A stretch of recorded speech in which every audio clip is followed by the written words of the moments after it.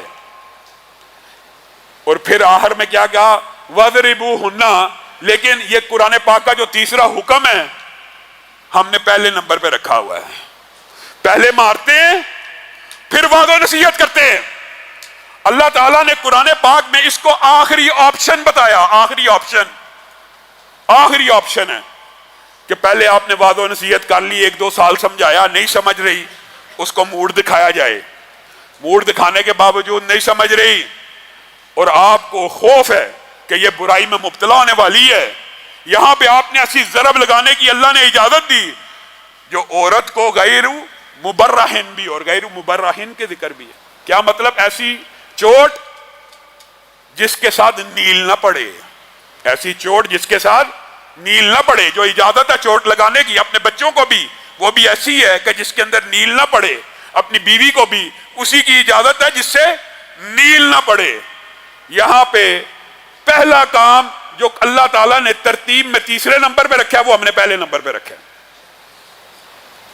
یہاں پہ ابھی بات آئی ہے ضمنی طور پہ تو آپ کے سامنے رکھتا ہوں، طلاق نہیں دی جاتی، طلاق نہیں ہے، ابھی معاملہ لڑائی جھگڑے میں ہے، چلو اپنے ماں باپ کے گھر نکل جاؤ، دفع ہو جاؤ، اپنے ماں باپ کے گھر چلی جاؤ۔ اور رسول اللہ صلی اللہ علیہ وسلم کیا کہہ رہے ہیں؟ طلاق دے دو تو اس کو اس کے ماں باپ کے گھر نہ بھیجو۔ یہاں پہ تو طلاق ہوئی نہیں، طلاق کے بغیر اپنے ماں باپ کے گھر دفع ہو جا، اور رسول اللہ کہہ رہے ہیں طلاق بھی دے دو تو کہاں رکھو؟ اپنے گھر میں، اپنے گھر میں۔ کیوں؟ کہ شاید تمہارا دل پسیج جائے، وہ عدت ادھر پوری کرے، وہ بنے سنورے، کہ شاید خامد دوبارہ متوجہ ہو جائے اور اسلامی گھرانہ دوبارہ آباد ہو جائے۔ ہم نے پہلا نمبر پہ وہ کام رکھا ہے جس کی آخری آپشن ہے۔ طلاق کے بعد بھی بیوی کو اس کے ماں باپ کے گھر بھیجنے کی اجازت نہیں ہے اسلام اور شریعت میں، اپنے گھر میں رکھنا ہے تاکہ رجوع کا امکان ہو۔ اسلام خاندان کو جوڑنا چاہتا ہے، اس بنیادی اکائی کو ہمیشہ کے لیے قائم رکھنا چاہتا ہے، اور اس کی دلائل بیسیوں ہیں۔ صرف ایک بات آپ کے سامنے رکھوں گا کہ اسلام کیوں چاہتا ہے گھر بنا رہے۔ آپ صرف اس مسئلے کی گہرائی کو سمجھیں کہ میاں بیوی کی لڑائی کتنی بری چیز ہے اسلام میں، کہ وہ ابلیس اعظم اپنے اس چیلے کا استقبال کھڑے ہو کے کرتا ہے، اہلاً و سہلاً مرحبا کر کے کرتا ہے، جو کسی میاں بیوی کے درمیان جدائی کروا کے آتا ہے، زنا کروانے والے کا نہیں، قتل کروانے والے کا نہیں، اس کا استقبال کر رہا ہے جس نے بیوی سے جدائی کروا دی ہے۔ اس کی کوئی اہمیت ہوگی تو ہی وہ یہ کام کر رہا ہے۔ اور دوسری بات جو اس کی اہمیت کو ثابت کرتی ہے اس گھرانے کی اکائی کی، وہ یہ ہے نبی کریم صلی اللہ علیہ وسلم نے، آپ کو پتا جھوٹ مذاق میں بولنے کی اجازت نہیں ہے، ہنسی مذاق میں جھوٹ نہیں بولا جا سکتا، تکلفاً جھوٹ نہیں بولا جا سکتا۔ جھوٹ کئی معاملات کی اس کی قباحتیں آپ کے سامنے کئی مرتبہ رکھی ہیں۔ ایک معاملہ جھوٹ جہاں خلاف حقیقت بولنے کی ضرورت اجازت ہے وہ یہ ہے کہ میاں اپنی بیوی سے اور بیوی اپنے میاں سے اپنا گھر بچانے کی خاطر خلاف حقیقت بات کریں گے، جھوٹ بولیں گے، تو ایسا ہی ہے جیسے دو مسلمان بھائیوں میں صلح کروانے کے درمیان جھوٹ بولنا باعث عذاب نہیں بلکہ باعث ثواب بن جاتا ہے۔ اسی طرح گھروں کو آباد کرنے کے لیے میاں بیوی کا ایک دوسرے کے ساتھ یہ الفاظ کہنا، اور محدثین نے تشریح بھی کر دی ہے۔ یہ کیا اجازت ہے؟ یہ کیوں اجازت دی؟ یہ اجازت اس لیے دی ہے، آج آپ کی شادی ہوئی، ابھی تو آپ کے دل میں بیوی کی محبت پیدا ہی نہیں ہوئی، آج ہی شادی ہوئی ہے، آج ہی وہ آپ کے گھر آئی ہے، آپ نے اس کو دیکھا، ابھی تو محبت بھی نہیں ہے، آپ کہیں گے کہ مجھے تیرے سے محبت ہے، یہ جھوٹ نہیں لکھا جائے گا، یہ ثواب لکھا جائے گا۔ ابھی کئی مرتبہ ایسا ہوتا ہے کہ انسان بے چین ہوتا ہے، پریشان ہوتا ہے، کسی پریشانی کے عالم میں گھر چلا گیا تو اللہ نے اور رسول اللہ نے، میرے بھائیوں یہ اجازت اس لیے ہیں، یہ اس لیے نہیں ہے کہ اپنی بدکاریوں اور برائیوں کے اوپر پردہ ڈالنے کے لیے بیوی سے جھوٹ بولا جائے، یہ اس لیے اجازت نہیں ہے کوئی یہ سمجھتا ہو کہ شاید اس لیے اجازت ہے۔ یہ اجازت اس لیے دی جا رہی ہے کہ میاں بیوی کا گھر آباد ہو، خاندان آباد ہو، بیوی اچھی نہیں بھی لگ رہی، بیوی اچھی نہیں بھی لگ رہی، اس کو جا کے کہا جائے تو مجھے بڑی اچھی لگ رہی ہے، تو مجھے بڑی پسند ہے، تو مجھے بڑی خوبصورت لگ رہی ہے، تو میرے دل کا چین ہے، تو میرے دل کا قرار ہے. یہ جھوٹ کی اجازت اس کام کے لیے تھی.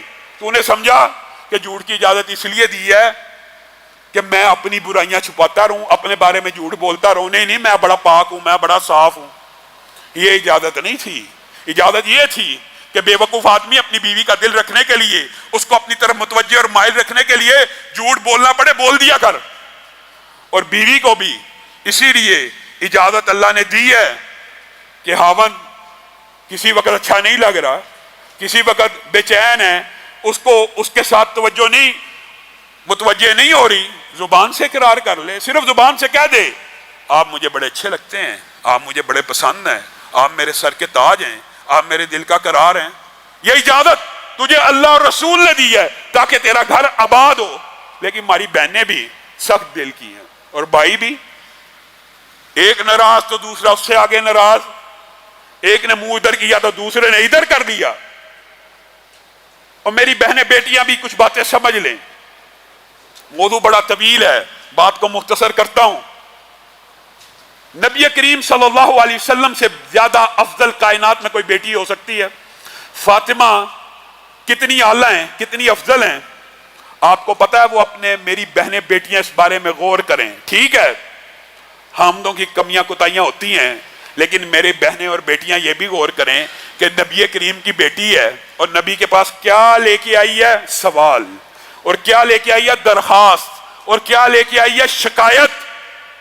کیا علی کے گھر داری کے سارے کام میں کرتی ہوں. کیا کرتی ہے بیٹی؟ یہ کائنات کی سب سے افضل شخصیت کی بیٹی ہے. تیرا باپ جتنا مرضی امیر ہو، جتنا مرضی بڑا تاجر ہو، جتنا مرضی اعلیٰ خاندان کا ہو، اس سے زیادہ اعلیٰ خاندان کا نہیں ہو سکتا، نہیں ہو سکتا. آگے شکایت کری ہے بابا اتنا کام کرنا پڑتا ہے کہ ہاتھ پہ چھالے پڑ گئے ہیں، چکی چلا چلا کے ہاتھ زخمی ہو گئے ہیں. نبی کریم نے کہا خدمت چھوڑ دے خامد کی، آج کے بعد کام نہ کری. یہ ہماری بہنوں بیٹیوں کو کس نے سکھا دیا؟ نبی کریم صلی اللہ علیہ وسلم مسکرانا شروع ہو گئے اور کہا فاطمہ میں تجھے خادم سے بہتر ایک نسخہ نہ بتاؤں؟ بتا دیجئے. نبی کریم نے وہ وظیفہ جس کو آج ہم تسبیح فاطمہ کہتے ہیں، سبحان اللہ الحمدللہ اللہ اکبر، بتا دیا اور بیٹی کو کہا اسی کام میں لگی رہ. نبی کے بعد کائنات کا سب سے افضل آدمی امت میں کون ہے؟ ابو بکر صدیق. ان کی بیٹی اسما بنت ابی بکر ہیں. خود کہتی ہیں کہ جب زبیر کے ساتھ شادی ہوئی تھی ایک اونٹ تھا اور ایک گھوڑا تھا، گھوڑے کا چارہ بھی میں ڈالا کرتی تھی اور اونٹ کے اوپر گھر کے لیے پانی دور دراز سے میں لے کے آیا کرتی تھی. کیا ابو بکر جیسے امیر فراح دل سخی نے اپنی بیٹی کو منع کر دیا کہ یہ کام نہیں کرنا؟ نبی کریم صلی اللہ علیہ وسلم کے بعد ایک صحابی آ گیا اپنی پھوپھو کو لے کے، اپنا مسئلہ بتایا. اس کے بعد نبی کریم نے کہا میری اے عورت میری بات یاد رکھی، تیرا خامن تیری جنت ہے، تیرا خامن تیری دوزخ ہے. تیرا خامن تیری جنت ہے، تیرا خامن تیری دوزخ ہے. ہماری بہنیں بیٹیاں یہ بھی تو سمجھیں، یہ بھی تو اسی رسول کا فرمان ہے نا. اگر ایک عورت صرف 5 نمازیں پڑھتی ہو، صرف 30 روزے رکھتی ہو، صرف اپنے نفس کی حفاظت کرتی ہو، 3 کام، یہ بات عورتیں سمجھ لیں. اللہ کی قسم اللہ نے عورتوں کے اوپر احکامات نرم رکھے ہیں. یہ فیمنزم کے نعرے لگانے والے یہ سمجھتے ہیں کہ عورتوں کے احکامات سخت ہیں، عورتوں کے احکامات آدھے سے بھی کم ہیں. اور یہ بھی ہام ہاں کا پراپوگنڈا جی اسلام میں عورت کو، یہ دیکھیں جی یہ 4 رشتے ہیں عورت کے اسلام میں اور وہی رشتے بدلتے بھی رہتے ہیں. ان 4 رشتوں میں 3 جگہ کے اوپر اللہ نے عورت کو فضیلت دی ہے. ماں باپ میں سے کون افضل ہے سب جانتے ہیں. ماں کتنے گنا؟ 3 گنا زیادہ. 3 مرتبہ ماں، 1 مرتبہ باپ. کبھی کسی فیمنزم کا یہ سنا ہے؟ کبھی نہیں اسلام کی خوبی بیان کریں گے. ماں باپ میں سے اسلام میں ماں افضل ہے، بہن بھائی میں سے بہن افضل ہے، بیٹے بیٹی میں سے بیٹی افضل ہے. کہ جس کی کفالت کے اوپر جنت کا اجر و ثواب ہے، بیٹے کی کفالت کے اوپر ہے. بیٹیاں ویسے بھی باپ کی زیادہ وفادار ہوتی ہیں اور بیٹیاں ہی افضل ہیں. 3 مقامات کے اوپر عورت افضل ہے, عورت کو سکون نہیں. ایک مقام کے اوپر اللہ تعالیٰ نے الرجال قوامون علی النساء کہہ دیا تو ان کو تکلیف پڑ گئی کہ خامند اور بیوی کے اندر خامند افضل کیوں ہے, یہ ان کو تکلیف ہے. اللہ نے وہ بھی بیان کر دیا. ایک تو اللہ نے کہا یہ فضیلت اللہ نے دی ہے, اور دوسری وَبِمَا أَنفَقُوا, کیونکہ عورت کی ذمہ داری بار تجارت کاروبار کرنا نہیں ہے, مرد نے کما کے لا کے اس کے منہ میں ڈال لیں. اسی لیے نبی کریم صلی اللہ علیہ وسلم نے کہہ دیا تھا جو خامند کی ناشکری ہے وہ اللہ کی ناشکری ہے. جہنم میں وہ عورتیں بھری پڑی ہیں جن کو خامند ایک عرصہ کھلاتا پلاتا احترام کرتا عزت کرتا ہے, ایک دن ان سے ناراض ہو جائیں تو کہہ دیتی ہیں ہم نے اس بندے سے کبھی خیر ہی نہیں دیکھی, یہ بندہ تو شروع سے ہی ایسا ہے, یہ بندہ ہر روز جس دن سے میں اس گھر میں آئی ہوں ہر روز اس کا یہی کسب ہے. ہر روز چاہے گے کسب یہ ہو بھی نہ, اچھی زندگی بھی گزری ہو. نبی کریم نے کہا اس عورت کے اوپر اللہ نظر رحمت نہیں کرے گا کہ وہ عورت جو اپنے خامند کے بغیر رہ بھی نہیں سکتی, دل سے محبت بھی کرتی ہے, اوپر سے ڈائلاگ بول رہی ہے. اللہ تو کہہ رہے ہیں, رسول اللہ تو کہہ رہے ہیں تو جھوٹے ڈائلاگ محبت کے بول لے, اور تو دل سے محبت کرتی ہے اور منہ سے جھوٹ کہتی ہے کہ میں نے خامند سے خیر نہیں دیکھی. اللہ تعالیٰ اس عورت کی طرف نظر رحمت نہیں کرے گا. یہ بھی حدیث کے الفاظ ہیں کہ جس خامند کے بغیر رہ بھی نہیں سکتی اسی کی ناشکری کرتی جاتی ہے. حضرت ابو سعید خدری کی حدیث میں یہ بات ثابت ہے کہ ایک باپ ایک صحابی اپنی بیٹی کو لے آئے, اللہ کے رسول میں جہاں شادی کرنا چاہتا ہوں یہ میری بیٹی وہاں نہیں کرنا چاہتی. رسول اللہ نے پوچھ لیا کہ کیا آپ وہاں شادی نہیں کرنا چاہتی؟ بیٹی نے کہا یہ بات نہیں ہے کہ میں شادی نہیں کرنا چاہتی, آپ خامند کے جو حقوق بیان کرتے ہیں میں اس سے گھبراتی ہوں. آپ نے یہ بات تک کہہ دی ہے, رسول اللہ نے یہ بات بھی کہی ہے, بیٹی کے الفاظ اس حدیث میں موجود نہیں ہے لیکن آپ کو مفہوماً سمجھا رہا ہوں کہ آپ خامند کے حقوق بیان کرتے ہیں. رسول اللہ نے کہا اگر اسلام کے اندر سجدہ جائز رہتا تو میں سب سے پہلے بیوی کو حکم دیتا کہ خامند کو کیا کر, تعظیم کا عبادت کا وہ بھی نہیں, لیکن جائز ہی نہیں ہے. کہاں آپ اتنے خامندوں کے حقوق بیان کرتے ہیں تو مجھے بتائیے خامند کا حق کیا ہے, سچ سچ بتائیے. نبی سے پوچھ رہی ہے. نبی کریم نے کہا بیٹی اگر تو یہ بات پوچھتی ہے تو سچی بات یہ ہے کہ خامند کا حق اتنا زیادہ ہے کہ اگر وہ زخمی بھی ہو تو اس کے زخموں کو چاٹے تو اس کا حق ادا نہیں کر سکتی. تو وہ بچی گھبرا گئی, کہا اللہ کے رسول اسی لیے میں شادی نہیں کرنا چاہتی کیونکہ میرے اندر یہ حص اتنی اطاعت و فرما برداری کی موجود نہیں ہے. تو رسول اللہ صلی اللہ علیہ وسلم نے اس کے باپ کو کہہ دیا تھا اس بچی کی شادی اس کی مرضی کے بغیر نہ کرنا. بچیوں کی شادی ان کی مرضی کے بغیر نہیں کرنی چاہیے. جب تک بچی کو واقعی کوئی ایسا بندہ آپ رشتہ لے کے آئیں اس کو جو پسند آئے اسی کے ساتھ کیا کیجئے, ورنہ دل کے اوپر پتھر رکھنا مشکل ہو جاتا ہے. اور جو حدیث میں نے آدھی سنائی ہے, عورت صرف 3 کام کرے, صرف 5 نمازیں پڑھے, یہ احکامات مختصر ہیں عورت کے لیے, صرف رمضان کے روزے رکھے, صرف اپنے نفس کی حفاظت کرے, اور چوتھی شرط کیا ہے یہ صرف ایک شرط, اور اپنے خامند کی اطاعت کرے بس. نبی کریم نے یہ اعزاز کس کو دیا ہے دنیا کے اوپر نام لے کے؟ ایک بندے کو ہی دنیا میں دیا ہوا ہے نا, ابو بکر تو کل قیامت کے دن کھڑا ہوگا, جنت کا ہر دروازہ پکار رہا ہوگا اے ابو بکر ہم سے داخل ہو جائیے. ایک بندے کو دیا نا نام لے کے. لیکن نبی کریم نے یہ اعزاز امت کی ہر بیٹی کو دیا ہے جو چاہتی ہے کہ کل قیامت کے دن جنت کے 8 دروازے اس کو پکاریں, وہ یہ 3 کاموں کے بعد چوتھا کام کیا کرے؟ اپنے خامند کی اطاعت کرے, پھر جنت کے جس دروازے سے چاہے داخل ہو جائے. اور محدثین نے اس کے نیچے حدیثیں لائے ہیں, صرف اشارہ کر کے اپنی بات کو ختم کرتا ہوں. وہ کیا؟ باب جہاد بھی تو ہے, عورت نے جہاد کیا نہیں, باب جہاد کیوں پکار رہا ہوگا؟ یہ بات محدثین جو لکھتے ہیں نا ان کے نقطے ہوتے ہیں. اس لیے کہ خامند مجاہد ہے, خامند تجارت کر رہا ہے, خامند ہر کام کر رہا ہے, یہ صرف خامند کی اطاعت کر رہی ہے.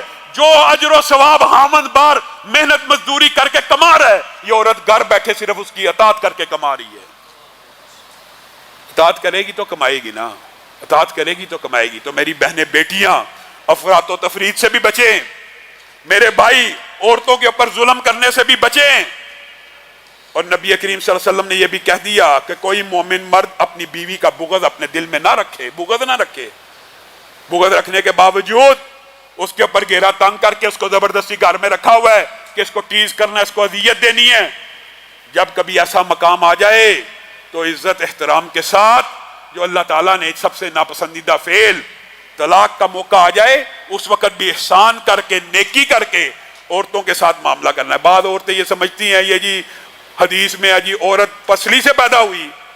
نبی کریم صلی اللہ علیہ وسلم کیا چاہتے ہیں عورت کے بارے میں؟ نبی کریم یہ سمجھا رہے ہیں کہ عورت تیری پسلی سے پیدا ہوئی ہے، تیرا کام، تیرے ڈیوٹی اللہ نے یہ نہیں لگائی تو اس کو سیدھا کر، نہیں لگائی، یہ تیری ڈیوٹی۔ عورت کو اس کے ٹیڑھ پن کے ساتھ قبول کرنا یہ تیری ڈیوٹی ہے۔ تو کہتا ہے یہ ٹیڑھی ہے، میں انہوں سیدھا کر کے چھڑنا، نہیں کر سکتا تو سیدھا۔ نبی کہہ رہا ہے، نبی کہہ رہے ہیں کہ جو اس کو سیدھا کرنے کی کوشش کرے گا پھر وہ توڑ ڈالے گا، یعنی رشتہ بھی ٹوٹنے کا امکان ہے، اس کا دل بھی ٹوٹ جائے گا۔ کس قدر ظالم ہیں وہ لوگ کہ جنہوں نے جوانی اور حسن کا وقت اپنی بیوی کے ساتھ گزارا، آج بیوی بوڑھی ہو رہی ہے، آج حسن مان پڑ رہا ہے، آج اس کو ضرورت ہے تیری، اور تو کہہ رہا ہے دفع ہو جا، اپنے گھر چلی جاؤ، اب تیری شکل مجھے اچھی نہیں لگتی، جوانی اس نے ساری تیرے ساتھ بتا دی، اب تجھے وہ اچھی نہیں لگتی، کم از کم اس کے احسانات کا بدلہ اس طرح تو دے کہ عمر بھر اس کے ساتھ رفاقت نبھا۔ اور ایک بات جو بڑی طلح ہے وہ بات کہہ کے اپنی بات کو ختم کروں گا، یہ کسی بہن بیٹی کو کبھی ہضم نہیں ہو سکتی، کبھی نہیں ہوتی ہی نہیں، جتنا مرضی مولوی کہہ لیں سمجھا لیں، یہ نہیں ہضم ہونی، یہ ہمارے معاشرے کا بھی علم ہے۔ ہماری بہنیں بیٹیاں اس بات کے اندر تو صبر کر جاتی ہیں کہ ہمارا خاوند باہر منہ مار رہا ہے، غیر محرم سے چیٹ کر رہا ہے، غیر محرم سے بات کر رہا ہے، یہ تو برداشت کر لیتی ہیں، لیکن یہ برداشت نہیں کرتی کہ وہ خاوند حلال طریقے سے پاکیزہ اور طیب اور طاہر کلمے کے ذریعے کسی عورت کو اپنے گھر میں لے آئے۔ نبی کریم نے کہا کیا ہو گیا؟ نہیں وہ تیرا نوالا کھینچتی، نہیں وہ تیری روٹی کے اوپر ڈاکہ ڈالتی، اپنا رزق لے کے آئے گی، تیرے سالن میں شامل ہو جائے گی، تجھے کوئی فرق نہیں پڑے گا۔ یہ میری بہنیں بیٹیوں کو بڑی بات سخت لگتی ہے، اللہ کی قسم اپنے ضمیر کو وہ ٹٹولیں، ان کو اپنے خاوند کی برائی بھی ہضم ہو جائے گی، شادی ہضم نہیں ہوگی، نکاح ہضم نہیں ہوگا۔ اللہ رب العزت ہم سب کی اصلاح فرمائے۔